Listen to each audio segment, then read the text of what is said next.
ఈ అల్లం చట్నీ అయితే ఇడ్లీ దోశలోకి అయితే సూపర్గా ఉంటుంది. చాలా బాగుంది. అందరికీ హాయ్ అండి. రోజు మనం చేసుకునే టిఫిన్స్లోకి అయితే చట్నీ వేసే పని లేకుండా 5-6 డేస్కి అయితే సరిపడేంత మొత్తం అయితే అల్లం చట్నీ అయితే ఎలా ప్రిపేర్ చేసుకోవాలో చూపిస్తాను. 70 గ్రామ్స్ అల్లం తీసుకున్నా అండి. ఎండుమిర్చి 70 గ్రామ్స్ తీసుకున్నా. పచ్చిశనగపప్పు 2 టీ స్పూన్లు, మినపప్పు 2 టీ స్పూన్లు, జీలకర్ర 2 టీ స్పూన్లు, ధనియాలు 2 టీ స్పూన్లు అండి. బెల్లం అయితే 150 గ్రామ్ తీసుకున్నా. మనం అల్లం అయితే 70 గ్రామ్స్ తీసుకున్నప్పుడైతే ఇదైతే క్వాంటిటీ డబుల్ తీసుకోవాలి కనుక ఇదైతే 150 గ్రామ్ కంటే కొంచెం తక్కువ తీసుకున్నా. చింతపండు ఒక నిమ్మకాయ సైజు అయితే తీసుకున్నా. ఇప్పుడైతే మనం స్టవ్ మీద అయితే కడాయి పెట్టుకుని ఇవైతే వేపుకుందాం. ఇప్పుడు స్టవ్ మీద అయితే కడాయి పెట్టుకున్నామండి. నూనె అయితే వేడైంది. నూనె పోసుకున్నాను. నూనె వేడైంది. ఇప్పుడైతే శనగపప్పు వేసుకున్నా.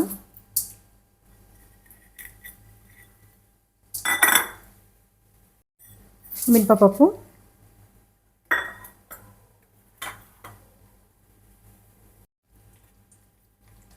జీలకర్ర,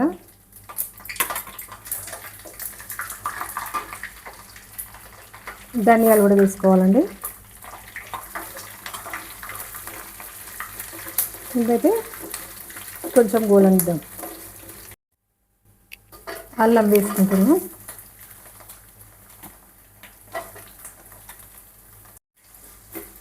అల్లం అయితే లైట్గా బ్రౌన్ కలర్ వచ్చేంత వరకు అయితే మనం వేయించుకోవాలి. ఒక 4-5 చిన్న వెల్లుల్లి రెబ్బలు అయితే వేసుకుందాం. ఇదైతే బ్రౌన్ కలర్ రావాలి అల్లం లైట్గా. చూడండి లైట్ బ్రౌన్ కలర్ అయితే అయింది కదా. ఇప్పుడైతే మనం ఎండుమిర్చి వేసుకుందాం.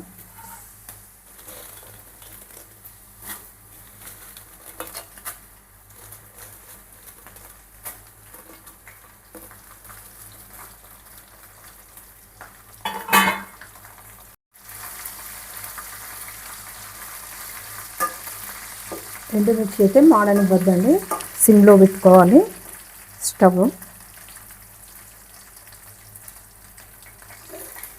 టేస్ట్ అస్సలు బాగుండదు కనుక ఇది మనం చూసుకుంటా దగ్గర ఉండి కలుపుకోవాలి. మిర్చి అయితే మంచిగా వేయినాయి కదా. ఇప్పుడైతే చింతపండు వేసుకొని కలుపుకుందాం.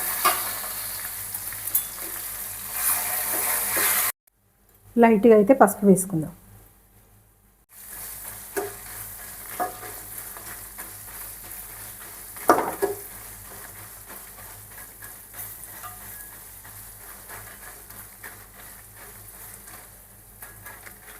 ఇప్పుడైతే స్టవ్ ఆఫ్ చేసుకుందాం. నీళ్ళు వేడి చేసుకొని అయితే మనం మిక్సీలో వేసుకుందాం.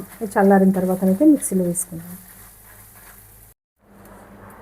ఇప్పుడు చల్లగా అయితే అయింది కదండి, జార్లోకి అయితే తీసుకుందాం. మిక్సీలోకి తీసుకున్న తర్వాత మనం ఇందులో బెల్లం వేసుకోవాలి. సాల్ట్ కూడా వేసుకున్నా. మనకు తగినంత సాల్ట్ వేసుకోవాలి. నేనైతే 1.5 టీ స్పూన్ వేసుకున్నా. మనం చూసిన తర్వాతనైతే మళ్ళీ అవసరం పడితే వేసుకుందాం. నీళ్ళు అయితే వేడి చేసుకొని పోసుకోవాలండి, లేకుంటే చట్నీ అయితే పాడవుతుంది కనుక నీళ్ళు కొద్దిగా వేడి చేసుకున్నా లైట్గా పోసుకోవాలి. మనం చూస్తూ పోసుకోవాలండి అవసరం పడ్డంత వాటర్ అయితే. ఇప్పుడైతే మనం మిక్సీ చేసుకుందాం. చూడండి మనమైతే దీన్ని గ్రైండ్ చేసుకున్నాం కదా.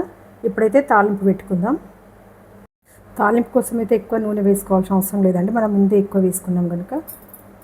ఒక 4-5 అయితే మెంతులు వేసిన, కొద్దిగా ఆవాలు,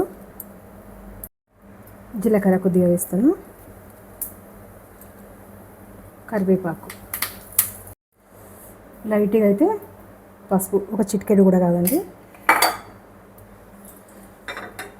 ఇప్పుడైతే స్టవ్ ఆఫ్ చేసుకొని అందులో పచ్చడిలో పోసుకుందాం. ఇప్పుడు తాలింపు అయితే ఇందులో పోసుకుందాం.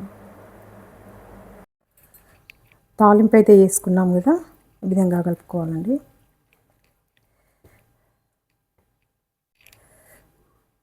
అల్లం చట్నీ అయితే ఈ విధంగా ప్రిపేర్ చేసుకోవాలండి. చాలా సింపుల్ ప్రాసెస్ అండి ఇదైతే. మీరు కూడా ఈ విధంగా అయితే ట్రై చేయండి. మీకైతే ఈ వీడియో నచ్చింది అనుకుంటున్నాను. వీడియో నచ్చినట్లయితే లైక్ చేయండి, షేర్ చేయండి, సబ్స్క్రైబ్ చేయండి. Thank you.